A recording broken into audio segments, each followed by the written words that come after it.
One Health Super Speciality Hospital, GST Road, Vandalore. புதிய கிளாம்பாக்கம் பேருந்து நிலையத்தின் எதிரில். தொடர்புக்கு 0944502558. உங்க ஹெல்த்துக்கு One Health இருக்கு.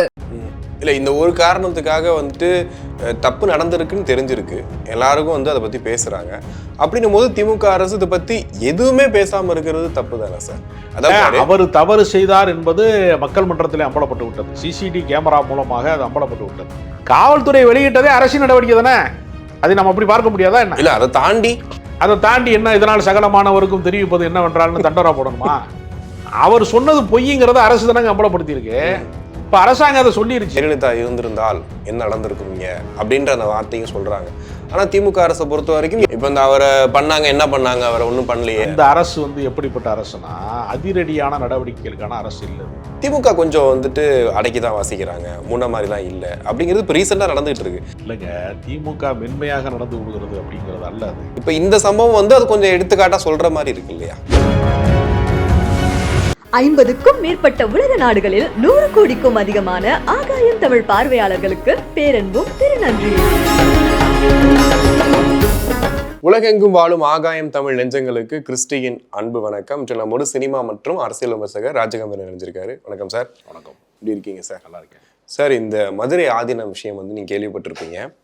அங்கே விபத்து நடந்துச்சு, வந்து தாடி குள்ளா வச்சுக்கிட்டு 2 பேர் வந்தாங்க, அவங்க கொலை முயற்சி பண்ணாங்கன்ற மாதிரிலாம் நிறைய விஷயங்கள் பார்த்தோம். அதுக்கப்புறம் சிசிடிவி வந்ததுக்கப்புறம் டோட்டலாக அந்த விஷயம் மாறிடுச்சு. இப்போ தமிழ்நாட்டில் எல்லாருக்குமே தெரிஞ்சிருக்கும் இது வந்து தவறாக சித்தரிக்கப்பட்டிருக்கு அப்படின்னு. ஆனால் இப்போ நடவடிக்கை எடுக்க வேண்டிய திமுக அரசு இதை பற்றி பெருசாக எதுவுமே பேசலை, ஒரு அறிக்கை விடலை, ஒரு கண்டனம் சம்திங் எதுவுமே இல்லையே. என்ன காரணமாக இருக்கும்? நீதிமன்றத்திலே அதற்காக சில அமைப்புகள் வழக்கு தொடுக்கிறார்கள்.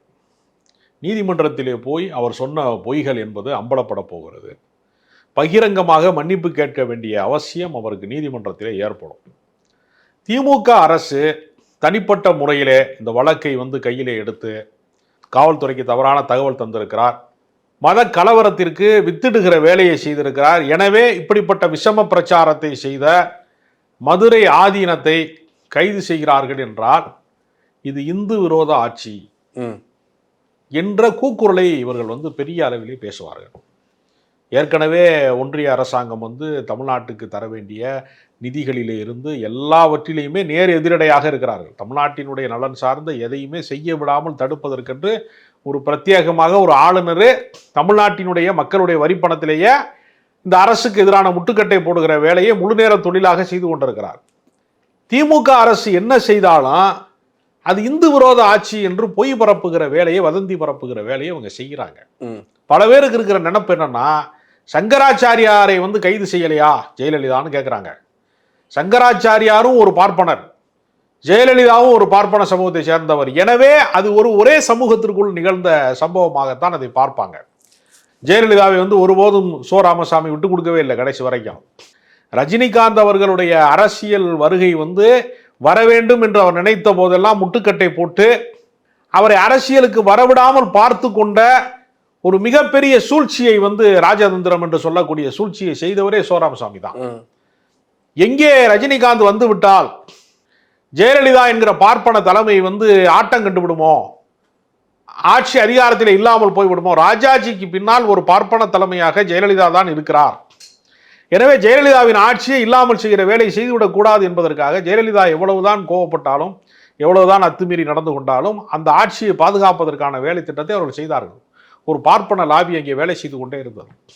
அப்படிப்பட்ட லாபி இவர்களுக்கு இருக்கிறதா, திமுகவுக்கு இருக்கிறதா என்று கேட்டால், துர்கா ஸ்டாலின் கோயிலாக போய் சாமி கும்பிட்டாலும் இது இந்து விரோத ஆட்சி தான். 1000 கோயில்களுக்கு குடமுழுக்கை வந்து அறநிலையத்துறையினுடைய அமைச்சர் சேகர் பாபு நிகழ்த்தி காட்டினாலும், அன்னதானங்கள் வழங்கினாலும், எவ்வளவு சிறப்பான விஷயங்கள், அதாவது 100க்கும் மேற்பட்ட பழமையான கோவில்களை புதுப்பிக்கிற வேலையை செய்தாலும், என்ன செஞ்சாலும் இந்த ஆட்சியை வந்து முருகனுக்கு மாநாடு போட்டாலும் இந்த ஆட்சி வந்து இந்து விரோத ஆட்சி தான். இல்லை, இந்த ஒரு காரணத்துக்காக வந்துட்டு தப்பு நடந்திருக்குன்னு தெரிஞ்சிருக்கு, எல்லாருக்கும் வந்து அதை பற்றி பேசுகிறாங்க. அப்படின்னும் போது திமுக அரசு இதை பற்றி எதுவுமே பேசாமல் இருக்கிறது தப்பு தானே சார்? அதாவது இப்போ நீங்கள் சொல்கிற மாதிரி பார்த்தீங்கன்னா தேர்தல் நேரம், ஒரு பயம் இருக்கலாம். நீங்க சொல்றீங்க பயமே கிடையாது, திமுக வந்து யாருக்கும் பயப்படாது அப்படின்னு சொல்லலாம். அப்படின்னும் போது இப்ப நீங்க சொல்றதை பார்க்கும்போது இந்து விரோத ஆட்சின்னு சொல்லிடுவாங்களோ அப்படின்னு பாஜகவுக்கு ஏன் திமுக பயப்படணும்? தவறு பண்ணிருக்காரு. அவர் தவறு செய்தார் என்பது மக்கள் மன்றத்திலே அம்பலப்பட்டு விட்டது. சிசிடி கேமரா மூலமாக அது அம்பலப்பட்டு விட்டது. அவருடைய கார் தான் வேகமாக கடந்து போகிறது. எதிர்க்க வந்த கிராஸ் பண்ணக்கூடிய குறுக்க வருகிற கார் வந்து சரியான நேரத்தில் பிரேக் பண்ணதுனால தான் ஒரு விபத்து தவிர்க்கப்பட்டிருக்கிறது. கண்டிப்பா. ஆனா அதற்கு நேர்மாறாக அவர் என்ன சொல்றாரு, தொப்பி அணிந்திருக்கக்கூடிய அது வந்து பேரிகார்டெல்லாம் உடைச்சாங்கிற பொய் வேற, வந்து தொப்பி அணிந்திருக்கிறாரு, தாடி வச்சிருக்காரு என்ன சொல்றாரு. யாரை சொல்றாருன்னு தெரியல. ஜக்கி வாசுதேவ சொல்றாரா? அவர் கூட தொப்பி அணிஞ்சு தாடி அணிஞ்சுதான் தாடியோட தான் இருக்காரு. தாடி வைத்தவர்கள் எல்லாம் தீவிரவாதிகள்னா மோடிக்கு தான் தாடி இருக்கிறது, அமித்ஷாவுக்கு இருக்கிறது, எல்லாருக்குமே இருக்கிறது. ஷேவ் பண்ணாம விட்டா எல்லாருக்குமே தாடி வரும். அதுக்கு வந்து முஸ்லீமா இருக்கணுங்கிற கட்டாயம் கிடையாது. அப்ப திட்டமிட்டு வந்து ஒரு மதத்தை குறித்த ஒரு வன்மத்தை வந்து பரப்புகிறார். அதுவும் என்னவா, பாகிஸ்தான்ல இருந்து வர்றாங்க. உளுந்தூர்பேட்டைக்கு எதுக்கு பாகிஸ்தான்ல இருந்து வர்றாங்க? உளுந்தூர்பேட்டையில எதுவும் விவசாயம் பார்க்கறதுக்காக ஏதாவது ரியல் எஸ்டேட் வியாபாரத்துக்கு வந்திருப்பாங்களா? இவர் ஒரு பொருத்த வேணாமா, லாஜிக் வேணாமா, பொய் சொல்றதுன்னு முடிவாயிடுச்சு. ஒரு பொருத்தமான பொய் கூட சொல்ல தெரியாதா? எல்லாரையும் வந்து கடவுள் பார்த்து கொண்டிருக்கிறார் என்ற ஒரு காலத்தை வந்து நம்ம நம்பி கொண்டிருந்தோம். இன்னைக்கு எல்லாரையுமே கண்காணிப்பு கேமரா பார்த்து கொண்டிருக்கிறது. கடவுள் பார்த்து கொண்டிருக்கிறாரா இல்லையான்னு தெரியல. கண்காணிப்பு கேமரா எல்லாரையும் பார்த்துக்கிட்டு இருக்கு. கண்காணிப்பு கேமரா பற்றிய அடிப்படை அறிவு இல்லாதனாலதான் ஆதீனம் மாட்டிக்கிட்டாரு. ஆதீனம் வந்து ஒரு RSS உடைய ஏஜென்ட் போல செயல்படுறாரு. அவர் இந்து முன்னணி மற்ற அமைப்புகளோட, இந்துத்துவ அமைப்புகளோட ரொம்ப நெருக்கமான உறவுல இருக்கிறாரு. அவர் கூட பேட்டியில இருக்கக்கூடியவர்கள்லாம் யாருன்னு பார்த்தீங்கன்னா இந்து முன்னணி நிர்வாகிகளா இருந்தவங்க தான். அவருக்கு கார் டிரைவர் அல்லது கூட இருக்கிற உதவியாளர் என்று சொல்லக்கூடியவர்கள் எல்லாருமே பார்த்தீங்கன்னா திருப்பரங்குன்றத்தினுடைய கலவரத்தை தூண்டுவதற்கு வேலை செய்தவர்கள், களத்திலே வேலை செய்த மத துவேஷத்தை பரப்புகிற வேலை திட்டத்தை செய்தவர்கள் என்பது இப்பொழுது வந்து சோசியல் மீடியாவில் வந்து அம்பலப்படுகிறது. அப்ப அவருடைய நோக்கம் என்ன? நல்ல வேலை சீனாவில இருந்து என்னை கொள்றதுக்கு ஆள் வந்தாங்கன்னு சொல்லாம விட்டார். கம்யூனிஸ்டுகள்லாம் வந்து சீனாவில இருந்து யாரையோ வச்சு தூண்டியிருக்காங்க, அதனால என்னை கொள்றதுக்கு அந்த அளவுக்கு ஒருத்தே கிடையாது. முதல்ல இவரை வந்து ஒருத்தன் வந்து நாடு தாண்டி வந்து கொள்ற அளவுக்கு இவர் பெரிய லீடரா? முதல்ல சோற்றால் அடித்த பிண்டம் எதுவுமே செய்யறது கிடையாது. எத்தனையோ சைவ ஆதீனங்கள் வந்து மடாதிபதிகளா இருக்கிறவங்க, ஆதீனமா இருக்கிறவங்க, சமய பணி மட்டுமல்ல தமிழுக்கு தொன்றாற்றியவர்களும் பெரிய வரலாறு இருக்கிறது. தவத்திரு குன்றக்குடி அடிகளார் என்று மறைந்த அடிகளார், இப்ப இருக்கிறவர் கிடையாது, பொன்னம்பல அடிகளார் கிடையாது, மறைந்த தவத்திரு குன்றக்குடி அடிகளார் தமிழ் வளர்த்தாரு. அவர் தான் பட்டிமன்றம் என்கிற வடிவத்தையே மேடைகளுக்கு அறிமுகப்படுத்தினாரு. இப்ப இருக்கக்கூடிய கணவனா மனைவியா கொழுந்தியாலா பொண்டாட்டியா யாரு சிறந்தவன் சொல்ற பட்டிமன்றத்தை அவர் நடத்தல. அதையெல்லாம் சாலமன் பாப்பையா மாதிரி ஆளுகள்லாம் பின்னாடி வந்து காசுக்காக வேண்டி அது வந்து கீழ்த்தரமான இடத்துக்கு கொண்டு போய் சேர்த்தாங்க. அந்த மாதிரி பட்டிமன்றத்தை அவர் நடத்தல. அவர் வந்து மனிதகுல விடுதலைக்கு மிகவும் வந்து தேவையாக இருப்பது எது? மார்க்சியமா வள்ளுவமா அப்படிப்பட்ட உயர்ந்த கருத்துக்களை பேசக்கூடியவராக அவர் இருந்தார். அப்படிப்பட்ட சிந்தனையாளராக இருந்தவர். அந்த சமய தொண்டு என்பது மக்களுக்கானது, அதனால மக்களுக்கு சேவை செய்ய வேண்டும் என்பதற்காக குன்றக்குடி பகுதியில் இருக்கக்கூடிய ஏழை எளிய மக்களுக்கெல்லாம் தொழிற்பயிற்சி அளிப்பது, வேலை வாய்ப்பை உருவாக்குவது என்பதெல்லாம் அவர் சிறப்பாக செய்தார் என்பதை அன்றைய பிரதமராக இருந்த இந்திரா காந்தி அவர்கள் குன்றக்குடி ஒரு குட்டி ஜப்பான் என்று சொல்லக்கூடிய அளவிற்கு பாராட்டுக்குரியவராக அவர் இருந்தார். சமய தொண்டோடு சமூக பணி செய்தார். மக்களுக்கு செய்கிற தொண்டு தான் மகேசனுக்கு செய்கிற தொண்டு என்கிற நிலைமையில இருந்தார். மண்டைக்காட்டிலே வந்து ஒரு பெரிய கலவரம் வந்து மீனவர்கள் கிறிஸ்தவர்களுக்கும் இந்துக்களுக்குமானதாக மீனவர்களுக்குள்ளே கலவரத்தை வந்து தீமுட்டிய போது இந்து முன்னணி அதை வந்து திட்டமிட்டு செய்த போது, ராமகோபாலன் போன்றவர்கள் எல்லாம் அந்த கலவரத்தை உருவாக்கிய போது, காவல்துறையால் கட்டுப்படுத்த முடியாது, யாராலையும் கட்டுப்படுத்த முடியாது என்கிற பதட்டம் நிலவிய போது, அன்றைக்கு எம்ஜிஆருடைய ஆட்சி காலம், தவத்திரு குன்றக்குடி அடிகளார் போய் களத்திலே போய் நின்று இரண்டு தரப்புக்கும் சமாதானம் பேசி மீனவர்களுக்கு இடையே வந்து மீன் வாங்க மாட்டோம்னு சொன்னவங்களுக்கு மத்தியில் தன் சைவ மடாதிபதியாக இருக்கக்கூடியவர் தன் கைகளிலே மீன்களை ஏந்தி அவர் விட்டு கொடுத்தார்.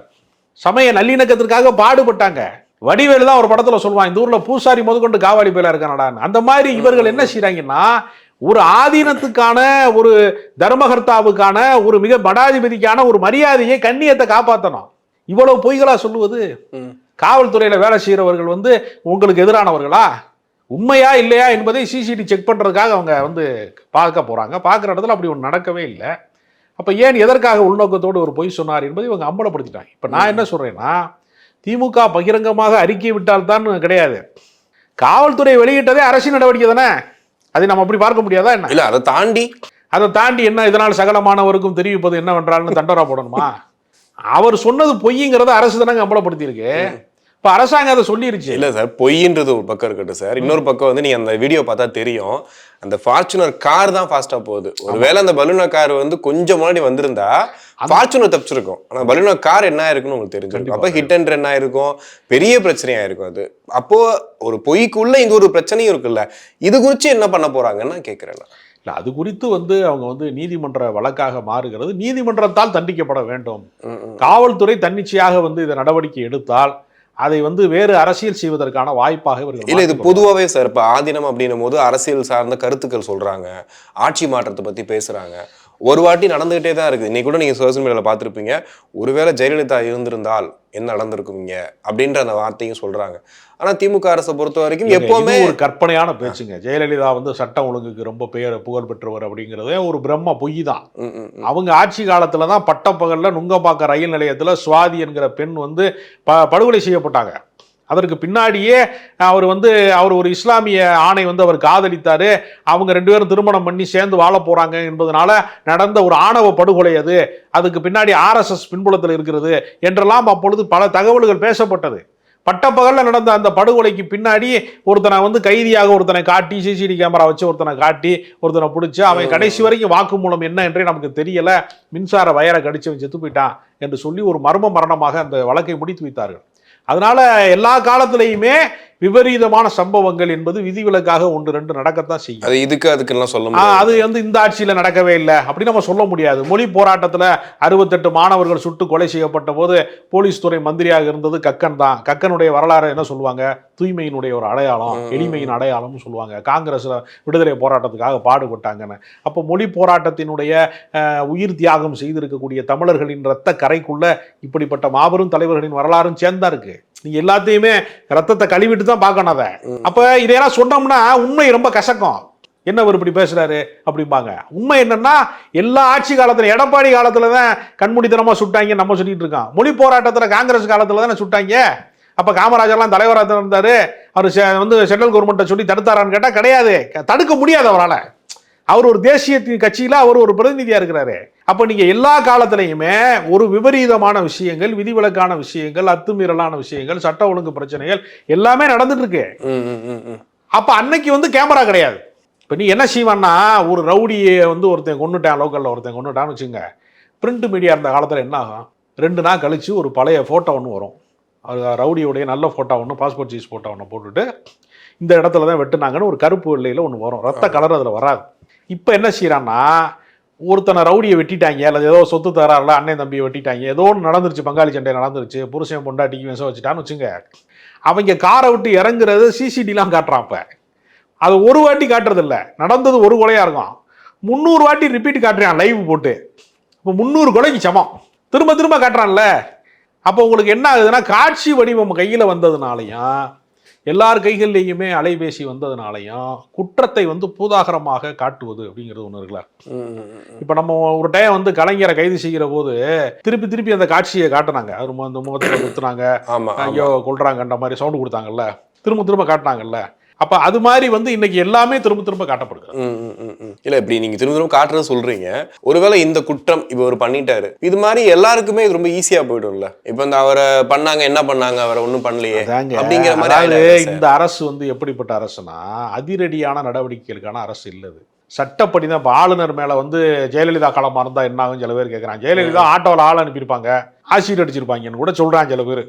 ஆளுநர் மாளிகைக்கு போகும்போது ஆளுநர் வர்றாருல, இப்போ மாநாட்டுக்கெல்லாம் வர்றாருல, ஒரு ஆளை விட்டு ஆசிட் அடிச்சா எப்படி சந்திரலேகாவுக்கு ஆசிட் அடிச்சு விட்டாங்க, அது மாதிரி ஒரு முறை அடிச்சு விட்டா ஜோலி முடிஞ்சு வச்சுல ஓடி போயிடுவாருலாங்கிறான். அது சட்டத்துக்கு விரோதமானது. இவன் நம்ம போய் உச்ச நீதிமன்றத்தில் வழக்கு போட்டு ஆளுநர் செய்யறதுலாம் தவறு, சட்ட விரோதம் அப்படின்னு சொல்லி தான் தீர்ப்பு வாங்குறாங்க. அப்போ என்கிட்ட கூட ஒரு பழைய திமுகவினுடைய ரொம்ப தீவிரமான ஒருத்தர் என்கிட்ட சொன்னார், கட்சி பழைய மாதிரி இல்லைங்க, வீரியமாக இல்லைங்க அப்படின்னாரு. ஏன் அப்படின்னு கேட்டேன். ரொம்ப காந்தியவாதி ஆயிட்டாங்க எல்லாரும். யாரு? திமுக. ஓகே. அப்போ பழைய மாதிரி வாக்கிங் போகும்போது வெட்டணும்னு சொல்றாங்களா, என்ன கணக்குன்னு தெரியல. அப்போ அது எது நடந்தாலும் அது குற்றம் தான். இல்ல, இப்ப திமுக பாஜகன்னு எடுத்துக்கிட்டா கூட நிறைய ஒரு சொல்லாடல் போயிட்டே தான் இருக்கு. பாஜகவோட மறைமுக கூட்டணியில திமுக இருக்காங்க. அவங்க அது ஒரு அப்பட்டமான, அதுதான் அதோட சேர்த்து சொல்றேன். அதோட சேர்த்து பாஜக ஒரு விஷயம் பண்ணும்போது திமுக கொஞ்சம் அடக்கிதான் வாசிக்கிறாங்க, முன்ன மாதிரிலாம் இல்ல அப்படிங்கிறது இப்ப ரீசெண்டா நடந்துட்டு இருக்கு. இப்ப இந்த சம்பவம் அது கொஞ்சம் எடுத்துக்காட்டா சொல்ற மாதிரி இருக்கு இல்லையா? இல்லைங்க, திமுக மென்மையாக நடந்து விடுகிறது அப்படிங்கிறது அல்ல. அது அது ஒரு சட்டத்தின் ஆட்சியை அவங்க நடத்துறாங்க. முதல்ல என்ன செஞ்சாங்கன்னா, ரவுடிகள் மேல பூரா வழக்கு போட்டாங்க. இப்போ 500க்கும் மேற்பட்ட ரவுடிகள் மேல சட்ட ஒழுங்கு பிரச்சனை வந்து இந்த ஆட்சிக்கு பெரிய ஆபத்தாக இருக்கிறது அப்படிங்கிறப்ப 500க்கும் மேற்பட்ட ரவுடிகள் மேல குண்டர் சட்டத்தில் கைது செஞ்சாங்க. குண்டர் சட்டத்தில் கைது செய்யறது யாருக்கு தெரியும்? இப்போ உங்கள் ஏரியாவில் ஒரு ஆள் குண்டர் சட்டத்தில் கைது செஞ்சுருக்காங்க அப்படின்னா சம்பந்தப்பட்ட காவல் நிலையத்துக்கும் நீதிமன்றத்துக்கு தான் தெரியும் வழக்கு நடக்கும் போது. பொதுமக்களுக்கு தெரியுமா? தெரியாது. ஆனா ஒரு ரவுடியை வந்து என்கவுண்டர் போடுறாங்கன்னு வச்சுங்க, எல்லாருக்கும் தெரியும்ல. அப்ப சட்ட நடவடிக்கை எடுக்கிற போது அது பரபரப்பு செய்தியா மாறாது. அப்புறம் என்ன பண்ணாங்க, இந்த ஆட்சியில சட்ட ஒழுங்கு சரியில்லைன்னா அது வரைக்கும் என்கவுண்டரே நடக்காது. இந்த ஆட்சியில திடீர்னு நிறைய என்கவுண்டர் நடந்துச்சு. ஆம்ஸ்ட்ராங் வழக்குக்கு பின்னாடி நிறைய ரவுடிகள் வந்து வேட்டையாடப்பட்டாங்கிற மாதிரி ஒரு சூழ்நிலை இருந்துச்சு. ஆனா என்கவுண்டர் என்பது மனித உரிமை மீறல். சட்டப்படி தண்டிக்கப்படாமல் வந்து காவல்துறையே வந்து தண்டனையை வழங்குவது அப்படிங்கிறது சில நேரம் வந்து அவர்கள் தரப்பு நியாயங்கள் வந்து உலகத்துக்கு தெரியாமல் போயிடும். ஒருவேளை அவர் வந்து நிரபராதியாகவும் இருக்கலாம், செய்யாத குற்றத்திற்காக கூட அவர் குற்றவாளியாக சித்தரிக்கப்பட்டிருக்கலாங்கிற ஆபத்தும் அதில் இருக்காது. இப்போ எனக்கெல்லாம் என்ன பெரிய அச்சம்னா, நல்ல வேலையாக அந்த சிசிடிவி கேமரா வேலை செய்தது, அந்த இது வந்து கிடைச்சிச்சு, காட்சி பதிவு கிடைச்சிச்சு. ஒருவேளை அந்த இடத்துல சிசிடிவி கேமரா வேலை செய்யலை, அண்ணா பல்கலைக்கழகத்தில் மாதிரி வந்து சிசிடிவி வந்து வேலை செய்யலை அப்படி ஏதாவது ஒரு புகார் இருந்திருந்து அந்த பகுதி சார்ந்த இஸ்லாமிய இளைஞர்களை வந்து காவல்துறை வேட்டையாடி கடுமையாக கைது செய்து சந்தேகத்துக்குரிய நபர்களை எல்லாம் கைது செய்து வந்து தேசிய புலனாய்வினுடைய அந்த எண்ணெய் விசாரணைக்கு வந்து ஒன்றிய அரசாங்கம் உத்தரவிட்டு அதுக்கு தமிழ்நாடு காவல்துறை ஒத்துழைப்பு தர வேண்டும் என்கிற நிலைமையில் இருந்துச்சுன்னா, எந்த குற்றமுமே செய்யாத சந்தேகத்தின் நிழல் படிந்த காரணத்தினாலேயே கோயம்புத்தூர் குண்டுவெடிப்புல உண்மையான குற்றவாளியை கைது செய்ததே நம்ம வந்து ஏற்கிறோம். ஆனா சந்தேகத்தின் பேரால கூட்டிட்டு போனவங்களும் 18 வருஷம் 20 வருஷம் சிறைச்சாலையில இருந்துட்டு 20 வயசுல ஜெயிலுக்கு போனவன் 38 வயசு 40 வயசு 45 வயசுல விடுதலை ஆகிற போது அவனுடைய இளமை சிறையிலேயே கழிந்து அவன் நிரபராதின்னு கோர்ட்டு சொன்னாலும் அந்த இழந்த காலத்தை மீட்டு தருகிற வாய்ப்பு வந்து நீதிமன்றத்துக்கும் கிடையாதுல்ல, யாருக்குமே கிடையாது. இப்போ சுவடு மன்சூர்னு சொல்லக்கூடிய ஒரு இலக்கிய செயல்பாட்டாளர், புத்தக பதிப்பாளர், மதிமுகவில் தீவிரமாக செயல்பாட்டாளராக இருந்தவர், அவர் வந்து நீண்ட காலமாக நாத்திகனாக இருந்தவர் திடீர்னு இறை நம்பிக்கைக்குள்ள ஆளாகி அவர் சோசியல் ஆக்டிவிஸ்டாக வேலை செஞ்சுட்டு இருக்கிறாரு.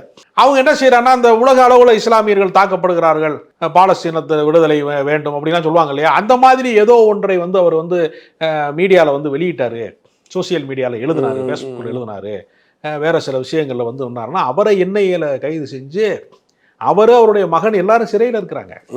அவர் மதிமுகவில் இருந்தவர். அப்போ வந்து என்ன ஆகுதுன்னா, இஸ்லாமியர் என்கிற அடையாளத்தில் இருக்கிறாரு, தாடி வச்சிருக்கிறாரு, அவர் வந்து பாலஸ்தீன இப்போ ஈழ விடுதலை வேணும்னு சொல்றான், சட்டவிரோதம் தான் அது. இன்னொரு நாட்டினுடைய பகுதியில் ஈழம் விடுதலை பெற வேண்டும் என்று பேசுவது வந்து அரசியல் சாசனத்துக்கானது இல்லை. அது மாதிரி ஒரு கருத்தை சொல்லிட்டாருங்கிறதுக்காக அவர் இஸ்லாமியர் என்பதற்காக அவர் சிறையில் இருக்கிறாரு. இப்போ வழக்கு நடந்து கொண்டிருக்கிறது. அவரை வந்து ஒரு 10 வருஷம் கழிச்சு விடுவிக்கிறாங்கன்னு வச்சுங்க, அவர் வாழ்க்கை போயிரும்ல அவருக்கு. அவருடைய சிறு வயது பருவத்தில் இருக்கக்கூடிய வாலிபராக இருக்கக்கூடிய மகன்கள் எல்லாரும் சேர்ந்து கைது செய்யப்பட்டிருக்காங்க. இல்ல இதுலயுமே இஸ்லாமியர்களை கொச்சப்படுத்தி தானே இருக்குது. ஆமாங்க, அதனால இப்ப சிசிடிவி கேமரா மட்டும் கிடைக்காம போயிருந்துச்சுன்னா அந்த பகுதி சார்ந்த இஸ்லாமிய இளைஞர்களுடைய வாழ்க்கையில எவ்வளவு பேருக்கு வந்து வாழ்க்கை கேள்விக்குரியதாக மாறி இருக்கும் ஒரு கேள்வி. ஏன்னா தென்காசியில ஒரு முறை RSS அலுவலகத்துல குண்டு வெடிச்சிச்சு. அது அவங்களே வச்சிருந்தது வெடிச்சிருச்சு, அது தெரியல. RSS அலுவலகத்தில் வெடிச்சிச்சுன்னா அது இஸ்லாமியர் தான் செஞ்சிருப்பாங்கிற சந்தேகத்தின் பேரால ஏகப்பட்ட பேர் மேல வழக்கு போட்டாங்க, போலீஸ் தேடிச்சு. அப்புறம் தான் உண்மை வெளியில வந்துச்சு. அப்போ வந்து நம்ம ஒன்றை கணித்து கொண்டிருக்கிறோம், இவரை வந்து யாரோ தாக்கி இவரை கொலை செய்ய வந்தாங்க அப்படின்னு அவர் சொல்றாரு. அது எங்க சொல்றாரு? சைவ சித்தாந்த மாநாட்டுல JP நட்டா முன்னாடி சொல்றாரு, எங்க கோர்த்து விடுறாரு பாருங்க. அவருக்கு பின்னாடியே யாரோ ஒரு சக்தி வந்து இயக்குகிறார்கள். அவர் வந்து அவரா இயங்கல. ஏன்னா சைவ மடம் என்பது பார்ப்பன ஆதிக்கத்துக்கு எதிராக போராடிய இயக்கங்க அது. அதனாலதான் இன்றைக்கு வரைக்குமே சூத்திர பிரசங்கின்னு சொல்லுவான், சுகி சிவம் போன்றவர்கள் எவ்வளவுதான் ஆன்மீகத்துக்காக சொற்பொழிவாற்றினாலும் கோவில் குளம்னு சுத்தினாலும் சமயத்தை வளர்ப்பதற்கு பாடுபட்டாலும் அவர் பிராமணர் அல்லாதவருங்கிறதுக்காகவே அவரை சூத்திர பிரசங்கின்னு சொல்றான். அப்படிலாம் பேசுறதுக்கான திமிர் அவங்களுக்கு இருக்கு. அதனால பார்ப்பனியம் சார்ந்த அந்த மடங்களுக்கும், அதாவது இந்த ஜீயர்னு சொல்றவங்க இந்த மாதிரியான அந்த கூட்டத்துக்கும் இந்த சைவ மடம் சார்ந்தவர்களுக்குமே மிக மிக மிக நீண்ட நெடுங்காலமாக போராட்டம் இருக்கிறது. ஏன்னா பிராமணர்களுக்கு அடுத்து கல்வி கற்றவர்கள், இலக்கியத்துல முன்னணி வைத்தவர்கள், சமய தலைமை வைத்தவர்கள் எல்லாருமே யாருன்னா நீங்க சைவ பிள்ளைமார்கள் தான். அவங்க தான் அந்த இடத்தை வந்து கைப்பற்றியவர்கள். அதனால தங்களுக்கு போட்டியாக அவர்களை தான் கருதுனாங்க. அந்த காலத்திலேயே கூட வந்து பார்ப்பனர் அல்லாத இயக்கத்துல இந்த முதலியார்கள்னு சொல்லக்கூடியவங்க சைவ இவங்கெல்லாம் அதிகமாக வந்து பங்கு வைத்தார்கள்னு சொல்லுவாங்க. அதற்கு காரணமே என்னன்னா, இவர்கள் அவர்களுக்கு சக போட்டியாளர்களாக இருந்தார்கள் என்பது மிக முக்கியமான விஷயம். ஆனா தொடர்ந்து இந்த ஆதீனம் அப்படின்னால சர்ச்சைன்ற விஷயம் வந்துட்டே இருக்குல்ல சார், இதுக்கு முற்றுப்புள்ளியே இருக்காதா? ஏற்கனவே நித்யானந்தாவை வந்து அந்த மடத்திற்கு வந்து மடாதிபதியாக ஏற்கனவே நியமித்தாங்க.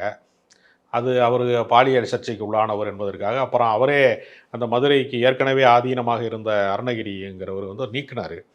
இப்போ இவரை யார் நீக்குவாங்கன்னு தெரியல.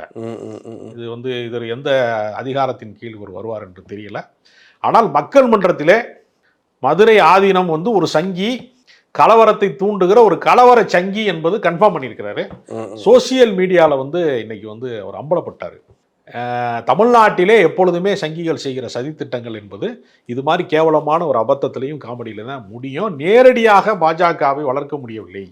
சாதாரண நாட்களிலே ஒரு இந்து இன்னொரு இந்துவோடு சாதியின் பெயரால் சண்டை போட்டு கொண்டிருப்பான். மத கலவரம் என்று ஒன்று வருகிற போது மட்டும்தான் அவன் தன்னை இந்துவாக உணர்வான் என்று டாக்டர் அம்பேத்கர் சொல்லியிருக்கிறார். அதனால கலவரங்கள் நிகழ்ந்தால் மட்டும்தான், அது கோத்ரா ரயில் எரிப்பா இருந்தாலும், கோயம்புத்தூர் குண்டு வெடிப்பா இருந்தாலும், ஏதாவது வன்முறைகள் நிகழ்ந்தால் மட்டும்தான் பாஜகவிற்கு அரசியல் அதிகாரத்தை பெற முடியும் என்கிற கல யதார்த்தத்தை புரிந்து கொண்டு கலவர அரசியலுக்கு திட்டமிடுகிறார்கள். அதற்கு எச் ராஜா பேசினா கண்டுபிடிச்சிருவாங்க. நயினார் நாகேந்திரனோ அண்ணாமலையோ பேசினா வெளிப்படையாக தெரிஞ்சிடும். அவர்கள் உள்நோக்கம் புரிந்துவிடும் என்கிற காரணத்தினால இது போன்ற ஆதீனம் போன்ற மடாதிபதிகளை ஒரு சாஃப்ட் இந்துத்துவாவினுடைய ஒரு மக்களை, பக்தர்களை தன்மையப்படுத்துறதுக்கு இது போன்ற முயற்சியை பாஜக பின்னால் இருந்து இயக்கி கொண்டிருக்கிறது. அதனால இதற்கு முழுக்க முழுக்க பொறுப்பு வந்து ஆர்எஸ்எஸும் சங் பரிவாரம் தான் காரணம். கண்டிப்பாக சார், நிறைய விஷயங்கள் பேசணும். நன்றி.